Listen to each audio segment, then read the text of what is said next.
Good afternoon. My name is James Lamb, and I'm a sales associate with Long and Foster Realtors. I have been working with Connor and Christine for several months now, looking for the right home so they can realize their dream of finding a home with lots of character and renovating it to their own taste. We've assembled a team of people here today. Tim Dembski is the HUD Consultant and Inspector. Their contractor, Eric, and Chad Puty, who has helped put together their 203K loan. Hi, I'm Christine. And I'm Connor. And we are about to embark on a really scary and exciting journey to renovate this home, hopefully. This is Eric, our contractor. My name is Eric Barbier, and I've met the two of them to hopefully be able to rehabilitate this this house. Historic craftsman. Hello, this is Chad Puty. I am a sales manager, loan originator with Primary Residential Mortgage, and I'm here today with Connor and Christine. They are purchasing a new home, and they are taking advantage of a 203K loan. The 203K is a common yet creative loan that helps the borrowers not only acquire the property and finance the acquisition, it also finances renovations that they have predetermined. Today they're here along with their HUD Consultant, which is a required part of the transaction. The HUD Consultant is the one who determines the necessary improvements to the house to be HUD certified and HUD insured, along with their contractor, who will, along with the HUD consultant, determine the scope of the work that's going to be needed and finished after settlement. So from a 203K perspective, the good thing about a 203K loan is you guys get to wrap it all up into your mortgage. Of course, Chad will take care of what you're qualified for, and then what my role will be to do a write-up for the actual project. The good thing about a 203K loan is, once again, it's HUD guaranteed. It makes it a little bit easier for the lender to lend you guys money to get your project done. Probably the worst thing about a 203K loan, I think I told you guys this on the phone, is you're kind of handcuffed, if you will, to the project. And what I mean by that, we'll do a write-up, and I'll do it along with your contractor.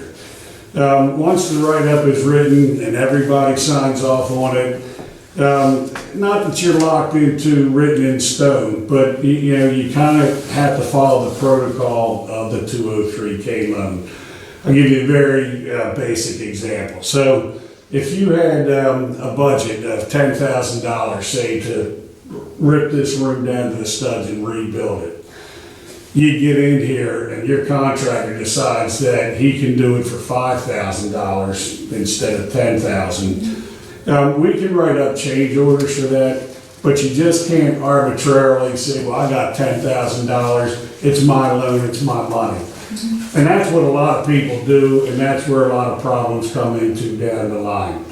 The other thing is, as a consultant, we actually represent the bank more than we do you, even though you're the ones paying us. And a lot of people are like, well, how can that be? You know, the reality is, I'm actually looking out for their interest as well as HUD's interest in this loan. As long as everything's done properly in the beginning, it can be a pretty easy process. Your contractor's going to know what to expect. We're pretty responsive in coming out and doing inspections so that your contractor gets paid in a timely manner. The biggest thing that I'll let Chad fill out, different lenders have different requirements. Some lenders require materials to be on site before they'll release funds for materials. Some require that they be installed, and some will allow you money if it's long lead items. For instance, if you order kitchen cabinets and say there's a 5-week lead time, a lot of times the cabinet companies, they want a deposit, they want it paid in full. It just depends on On the lender, and some of those questions or points you're bringing up, I'm going to have to check on, to be honest with you. We've had the consultants in the past that have submitted their work orders in post-settlement. and there have not been a problem with receiving the funds, which of course you'll both be happy to hear. But I have to, on the specifics, I'll tell you, I'm really not certain. And every lender's different, so that's something to be important, because biggest thing for your contractor is he needs to know how he's getting paid, so if he's got long lead items, or whatever, he needs to know whether he's going to front that money out, whether it's something that, the lender has for you. So that's one of the biggest things to work out. What we're going to do today, and then of course the other thing is, with all 203Ks, and I'm sure it's the same with Chad, so you're going to have a list of things that you want to do to improve the house. Right. The lender's going to require that you do things that are mandatory. For instance, if you have a bad roof, that takes priority over new carpet. Right. Most of the time you're going to have a pest inspection done to make sure that if there is any termite damage, that takes precedence. The other thing is there's a contingency fund that's involved with your loan. So for instance, if the overall amount that you're going to have for renovations, I'm just using round numbers because I don't know what yours is. If you have a $50,000 loan budget to remodel the house, then $45,000 is actually for the project, and then there's going to be, typically it's 10% contingency in case once you start getting into it, your contractor finds rotted floors, rotted ceilings. There's money to make those repairs. Right. Once you get past the structural part of the process, and you're now doing walls, the plumbing's checked out, the HVAC, the electrical's checked out. Now you're getting down to cabinets, countertops, those types of things. That $5,000 is yours to use, and a lot of times what my clients will do is they'll use it towards maybe upgrades to cabinets or counters, appliances, or apply it somewhere along the project. So it's not lost money. It's just that there's a reserve that needs to be there to take on potential issues that may come up once they start tearing the walls out. Okay. Lastly, the most important thing about the disbursement of funds is there's on every draw there's going to be whatever's agreed upon what the amount is going to be. There's a 10% holdback till the end of the project. And that's created problems for contractors, and I'm not saying it does for you because I don't know you, but sometimes contractors will put in a draw request, they need $5,000. The reality is they're going to get $4,500 if the percentages are correct. So what my role is as the consultant is to do an initial consultation with you, which is what we're doing today. And then it's my job to do a write-up on the entire renovation.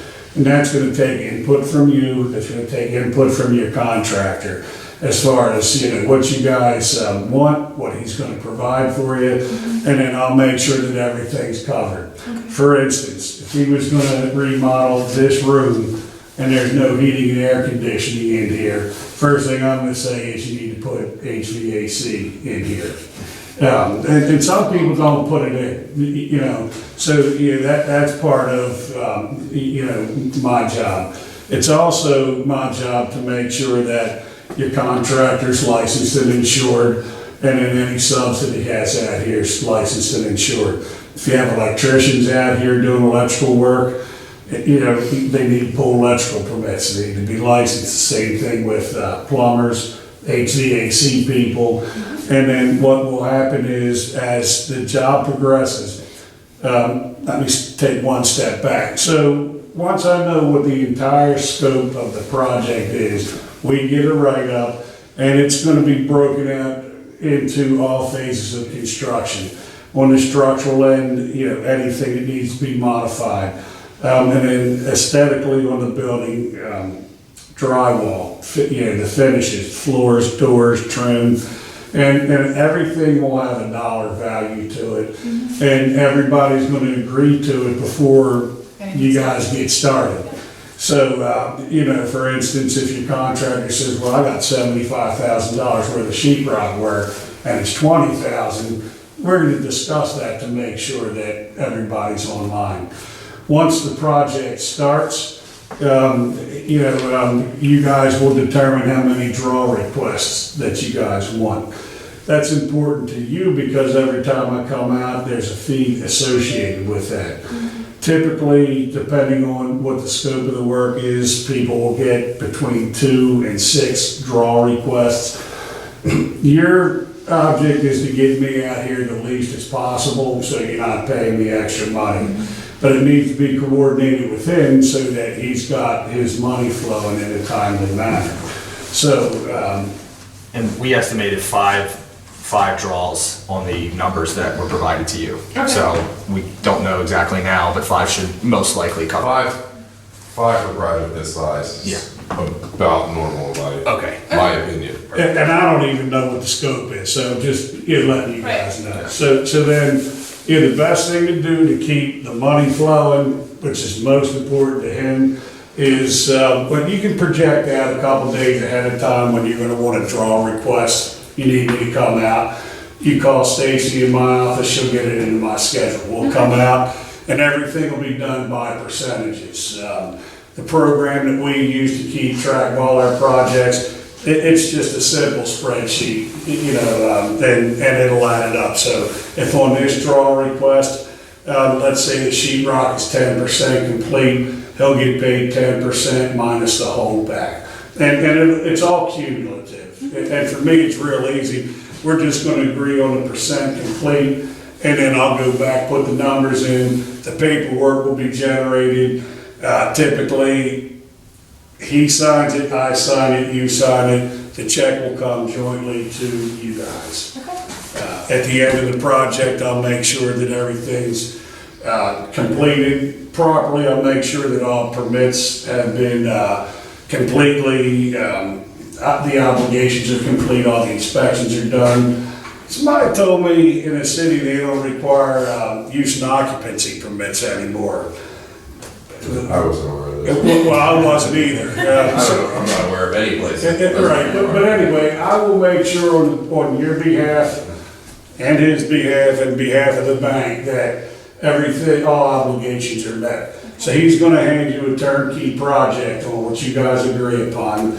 And like I said, the most important thing is if you guys start to get involved in change orders, give me a call. Because it creates a real headache, trust me. It's just better to keep it all above board. Okay. So, and a lot of times, some consultants, every time they come out, they're dipping in your pocket. If you guys have something easy, it's not my, desire to say, oh yeah, we'll do this, I need to get paid. The easier you guys make it on me, and I make sure that Chad gets what he needs. A lot of times we'll just do this and we'll incorporate it into fees that are already agreed upon. But it's just most important to make sure that it's all on board, because at the end, what you don't want is your contractor to think that, he's got $3,000 in extras coming, and you think you're getting $3,000 in credits. Next thing you know, we're off by $6,000. Right. And it happens. So it's just easier as you gotta go along. So that's what I'm gonna do for you guys as the consultant. Chad, I don't know if I... Well, you covered a lot of what we'll do as well.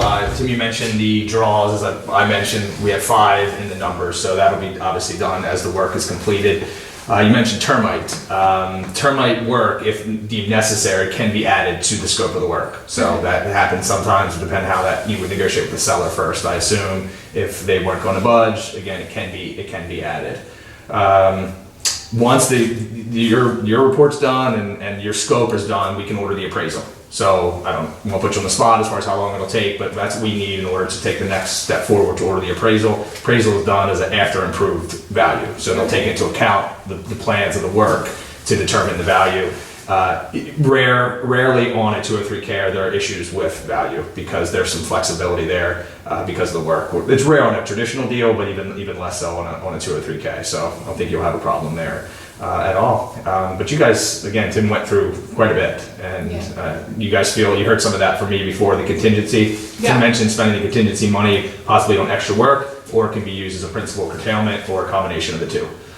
You know, you're getting what I believe is a hefty amount of work, so the contingency is fairly large as well, because it's percentage based. So maybe you don't use all of it. What you don't use, again, if you use any of it, could then be taken to reduce your balance. Okay, cool. So, Awesome. yeah. Let's get this party started. On a renovation project like this, it's very important to have a heating and cooling load calculation done to make sure that you have registers, radiators, or your head units in the right place. Yeah. Everything down to studs. And we're gonna then see what's load bearing, what's not, where What we we can, can do. yeah, what we can do with this place. Yeah, well, load bearing, but if you're taking it all the way down, you Not a know, big to the deal. studs anyway, load bearing's not a big deal at all. Yeah. It really isn't. I mean, if you're gonna take it all the way down to the studs, and if you guys are gonna be doing that anyway, Load get, bearing probably be good, just put a bulkhead in. get what you want.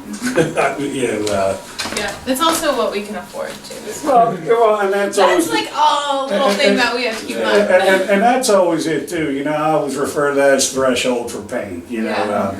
And the thing is, you may, and I'll know when I go downstairs, but you may have an older boiler, and to me, I would upgrade that, well, depending on what it Totally, yeah, is. let's go look at it. Talk to us But, about what we yeah, have. well, so let's go in the basement, and then we'll just keep going with questions and. So it's actually an Right here. oil. Yeah, we wanna convert it to gas. Decent amount of windows if you're ever starting to replace them. You're looking, let's say, $500 per window. Okay. And that's gonna be for a pretty decent vinyl window. Is that including the frame? As far as, what are you referring to as a frame? I'm worried that like it looks like it's kind of like rotting out. These windows, they are necessary. The tricky part is, again, is where do you stop? That's the whole problem with an old house. When you piecemeal an old house, you're going to spend a ton more money. And that's with any project you do, because then you start working in one direction and you have to rip something apart again to then Right. finish it up, so to speak. So the way I tell people all the time is if you have the money available, you really want to do it all in one shot and do it right. Do it right the first time, so you're not That's what we'd like putting to do. Band-Aids on everything to then rip off the Band-Aids. Yeah. And all the money you spent to put the Band-Aids on was just thrown down the drain. Yeah. Um, I mean, that's our goal. That- Taking out ceilings, taking out all the plaster, it opens you up to be able to see what are load bearing partitions, what are not, and then you can come up with the best, not what is noticeable, Yeah. but what is the best option for the design. Is there a way to save these built-ins? 'Cause I just You just wouldn't touch that wall. Around. Yeah, I mean, you'd knock off all the plaster, you wouldn't mess with. Yeah, you maybe take off the trim off the front and disassemble them. Yeah. Yeah, right? It's just like crack or. Someone messed up this floor big time. I mean, yeah, it's got. Oh, it's a threshold that's on put on there, and it's not even a wood threshold, it's a, Vinyl. Weird vinyl. yeah. And then, this is stupid, so I want this gone. And then you can tell. Well, they didn't, you gotta remember, they didn't hang out in kitchens the way people do Yeah, now, but- so the kitchen wasn't the same purpose. We'll just, yeah, she's gonna say something sound later. Yeah, that's. This is the door. Like, that's not original anyway, so. Someone did something weird. Yeah. Yeah, it's got 3-prong too. Or, Yeah, that's 2-prong, that's 3-prong down there. Well, and you've had so many people that have come through and put their, well, it's amazing how many of these places they started out as single-family dwellings, then they turned to multiple-family dwellings, then they converted back to single, and they just, everybody that lived here Yeah. modified it to meet the necessity of their Right. family at the time. And then you And got stuff like that's your that. wood grain. I mean, that's historic right there. It's what's hiding underneath this stuff. So funny. It like almost drops the ceilings in here. I mean, It's like cute rooms. you don't know what's above it. I like the windows, I always Yeah, the love that. transom's so pretty. Alright, well, let's take a look upstairs. Yeah. There's a lot of potential guys. Yeah, it should be hard plan. Yeah. And I would have to assume it probably is. Oh shit. I would think this was an addition. This was a sleeping porch. Hey, buddy, hard What is this? Is this There you go. Excellent. I hope you don't mind that I'm tearing. We don't know that. If anybody, It's kind of a design. yeah, look at these built-ins. There's 2 rooms. And that's the, This is our bathroom. 12-foot tub A and beautiful closet that we love. And like, obviously this hasn't been touched, so. Oh, there you go. They match it, yeah. oh sweet, there's snow in here. Are you serious? Everyone wants that like master bath and that's fine.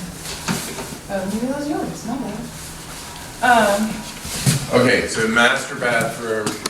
Well, regardless, full bath. Yeah. Definitely. So you have a full bath down here and this potentially This would probably adds. be It's a Over master, a yeah. back burner though. Like if you Yeah. had a If budget. we run out of money, that'll be back burner. And I would, for the historic aspect, number one, you can keep this tub if you want it. Yeah. Is it? Get it reglazed. Probably one upstairs that we could keep, because I'm not really attached to it. You rip everything out, reglaze it, keep.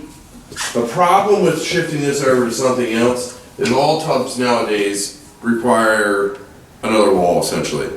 So, you know how any bathroom tub, hall bath, they typically are hall bathroom tubs, you have a wall, and a wall. Yeah. And your tub slides in between. Yeah, Well, in the old days, they didn't do that, obviously, they had this and they ran their curtain around. yeah. The beauty of this is it has a much more open design Okay. concept to it. You obviously can't throw a wall in here and have a functional linen closet right here. So, I would demo everything in here except for the tub Okay. and then run new flooring. Would you be able to put like a vanity somewhere in here that's more than this? I mean, who's to say you really need this linen closet? That's right what I here? was, I don't know what closet. And it's gonna be, you Oh, could. look, there's penny tiles! So, maybe we will do another this. Maybe we don't need new flooring. I would say the toilet would be relocated over there, and then you put the vanity across here. Probably got it pretty much. We would probably try to save the tub just because moving the footprint of that and it doesn't look too bad. Maybe get it refinished. There's penny tile underneath this. We haven't really looked at it, so it could be usable. This isn't really doing much, so other than not working. Now, the floor's catching it. Yeah. Well, this is your living closet, where are you gonna put towels and stuff in here? Yeah. I mean, I can't speak for both of us right now, but definitely be getting rid of most of the stuff. Kind of redoing it. She has more of a vision of things than I do. Just say there's probably no insulation in these walls. So regardless, you would want to get rid of all the plaster because Yeah. you're gonna waste the money in the first 5 years in heat loss. Yeah.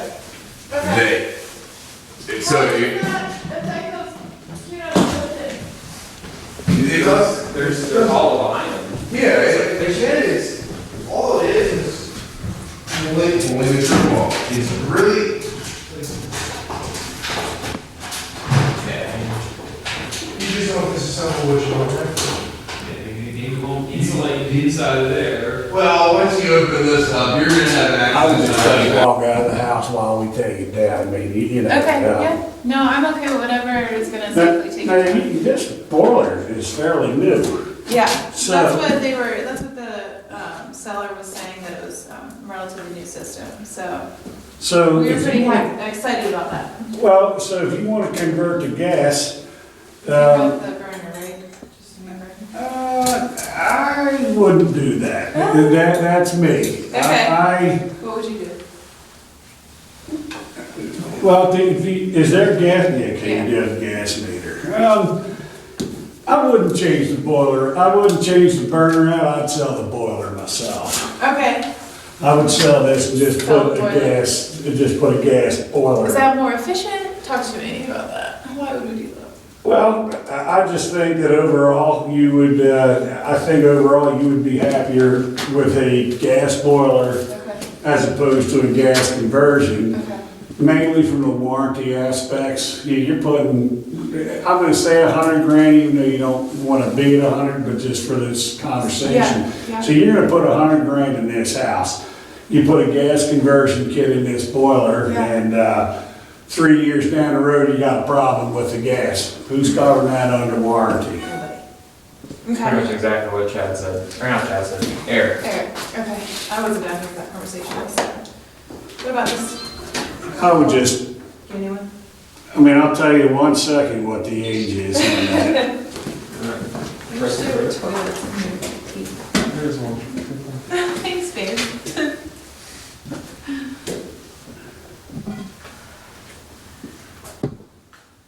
So it's from 2005, it's 11 years old. It may or may not work, but just see how you have that discoloration Yeah. right here? That's called flame out, that's the gas not vented properly, which Okay. may have nothing to do with the water heater itself. But once again, a 40-gallon gas water heater, now I'm talking in wholesale, not with a plumber's gonna charge you, but, this to replace is $400. Oh, really? Okay. So a plumber to install it, say 1,000, and you're more than covered on something like that. Okay.